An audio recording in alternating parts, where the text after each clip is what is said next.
So this day 4 of DC 100, I decided to watch Captain America: Civil War, which of course is part of the Marvel Cinematic Universe.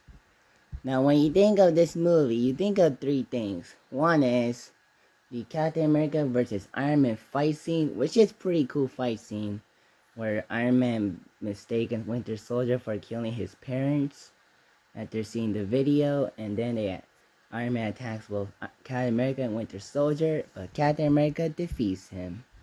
The second thing is that it's the first movie to introduce Tom Holland as Spider-Man and the late Chadwick Boseman as Black Panther, which are pretty cool. They're pretty cool characters in this movie, though I do think Spider-Man is a little useless in this movie, because he doesn't do much in this movie outside what I'm going to talk about next. But Black Panther is more prominent in this movie than Spider-Man. And the third thing is of course, the airport fight scene between Team Captain America and Team Iron Man. And besides that, I really thought this movie was really good. I really like it. It's a interesting crossover Captain America movie. All these Avengers fighting each other.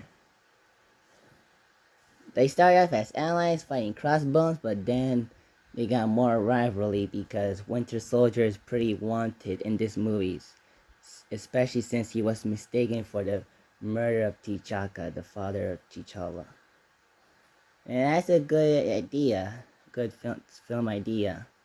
I thought Herman Zemo was a great villain, not a perfect villain, but a decent one. Though I liked him better in Falcon Winter Soldier.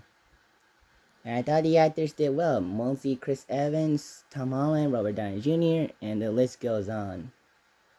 So, yeah, so I really like Captain America: Civil War.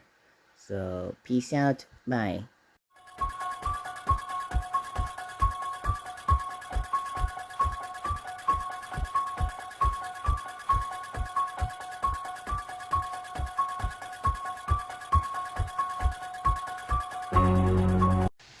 What up? So, in this day 4 of Halloween 2023, I'm doing 1933 Universal Classic, The Invisible Man.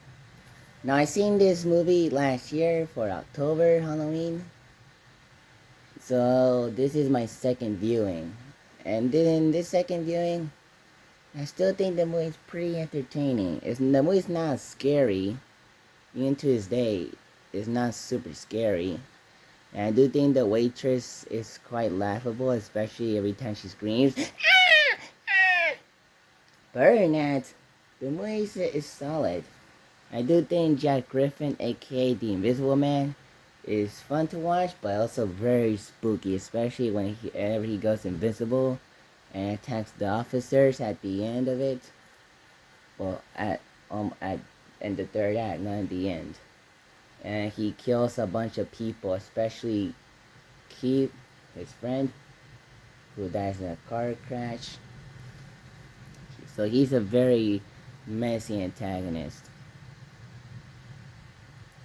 And for 2033, the effects actually don't look too bad. Like the invisible effects look very well, especially when the objects are moving without showing the guy who played Jack Griffin. It's pretty impressive, and the fire on the car crash that Keith is pretty good. It's pretty solid. It's not gonna lie. I really like the Invisible Man's costume in this movie. It's pretty cool and iconic. And it kind of is, maybe just me, but it's kind of like it feels like this costume is like an inspiration to Negative Man, maybe because of his look. That's just me. So in case you don't know what the movie's about, it's about Jack Griffin who becomes invincible and wants to become visible, and wants to find help with his friend, but he couldn't because the town is about to go after him at attack. And then they killed Jack. They shot Jack, and then he died as a human, visible returns but died. So I thought it was a good story.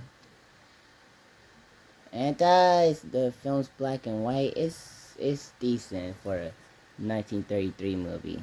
The cinematography. And yeah, so that's it for my Halloween 2023 countdown, day 4, The Invisible Man, 1933. Peace out, bye.